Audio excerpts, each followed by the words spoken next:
Imagine a place that tells a story spanning centuries, where culture and nature intertwine to create something truly extraordinary. That's the beauty of UNESCO World Heritage Sites. I'm Abigail, and this is Global Treasures, the podcast that covers the history, travel tips, and legends surrounding one of the 1,223 World Heritage Sites each episode. These places have been identified as having universal cultural or natural significance that is so exceptional that it transcends national boundaries and is of importance to present and future generations. Welcome to Season 2, where we'll explore the 45 sites that UNESCO added in 1979 together. Thank you for listening to the Global Treasures podcast. We appreciate all of your support, and you can continue to support us by subscribing at Apple Podcasts or any major platform. You can also follow us on TikTok and Facebook. Please tell your friends about us as well. Positioned high within the Himalayas of eastern Nepal lies Sagarmatha National Park, home to one of the 7 natural wonders of the world.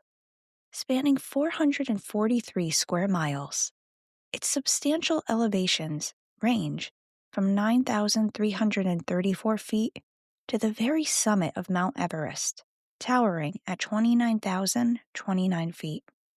The word Sagarmatha roughly translates to skyhead. To the north, the park shares an international boundary with China's Komalangma National Nature Preserve in the Tibet Autonomous Region. Its eastern edge meets Mukalu-Bara National Park, while the Chinese-Nepalese border runs along the summit point of Mount Everest. The story of Sagarmatha National Park began in July of 1976, when it was officially established. Its global significance was recognized in 1979, when it became Nepal's first national park to be inscribed as a UNESCO World Heritage Site. In January of 2002, the protected area expanded with the addition of a buffer zone that spans 106 miles. Within this zone, the conservation of forests, wildlife, and cultural resources is prioritized. The allure of this majestic region began drawing tourists all the way back in the early 1960s.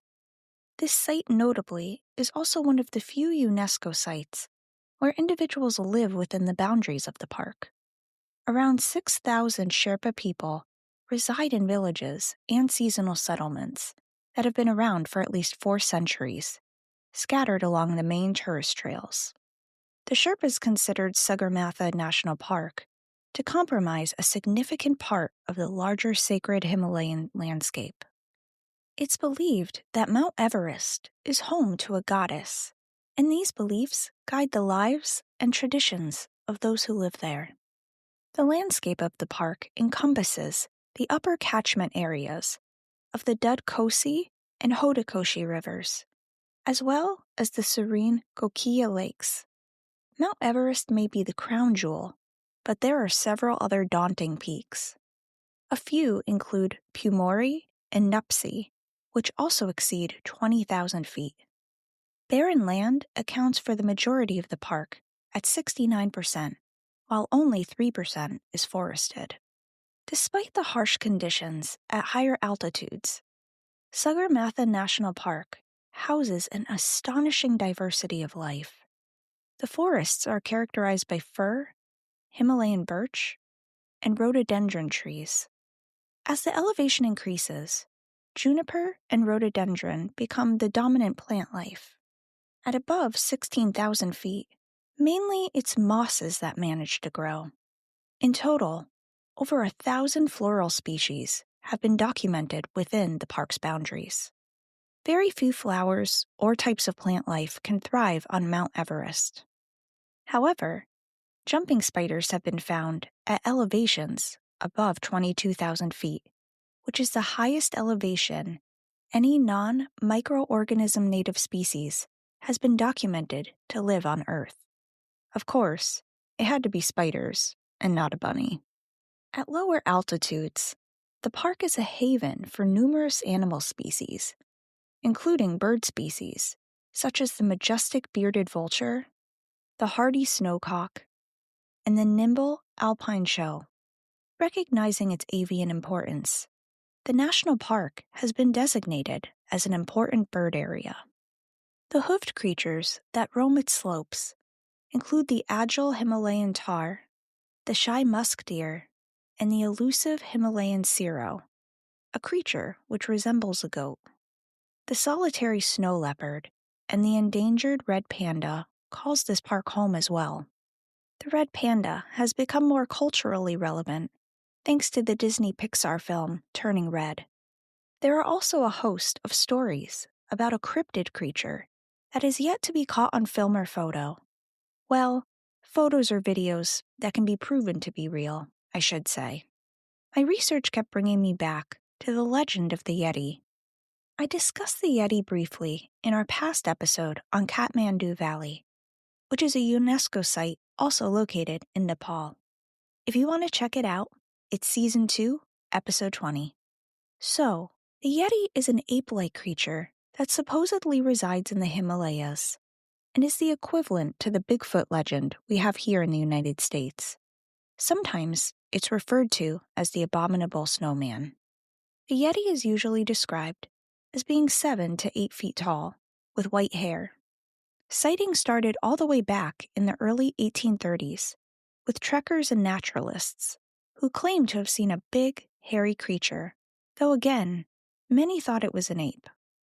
Reports skyrocketed as Westerners attempted to hike the area, with newer, safer equipment becoming more affordable for the masses. Even Sir Edmund Hillary, the first to climb Mount Everest, went up to the Himalayas in the early 1960s to try to find evidence that this creature exists. While his existence may be a myth, the legend continues to draw interest and tourists. Mount Everest, and the park by virtue, hold prominent occupancy in pop culture, inspiring or being filmed as the backdrop of numerous movies, books, and other forms of media. This park truly challenges the imagination, human spirit, and what we as a species are truly capable of summiting. Sagarmatha National Park is a metaphor for the tenacity of humankind. Now, for those planning on trekking to the park, here's some information for how to get there and other important logistics. Before you even leave home, know that this is going to be a physically intense trip and likely will span at least a couple of weeks. This is going to encompass miles and miles of walking each day up steep inclines. People often train for months prior to going. Be sure to pack good walking shoes and boots, as well as layering. Even if you do go during the summer, the higher peaks are still going to be freezing, so you're going to want to bring a jacket. In fact, there are places that sell specialized clothing and equipment. If you're traveling in from another country, your best bet is to fly into the Kathmandu International Airport and then take the 25-minute flight to Tenzing Hillary Airport in Lukla. From there, you'll trek a few days before arriving to the park. There are no roads to get into the park directly, so you can't rent a car and drive. However, taking a direct helicopter flight is an option. The majority of travelers come here for the sole purpose of trying to climb or partially climb Mount Everest. While it's expensive, we're talking $35,000 and up, booking a hiking tour that has navigated this park previously is so important. That can't be understated. So while this price tag may seem over the top expensive, understand this is because it includes helping you get a permit, which is required, climbing gear such as oxygen tanks, food, tents, rope to ascend, of course, a guide, and other medical support if necessary. Also, the Sherpas move the luggage and equipment for you, and many know English and other languages as well.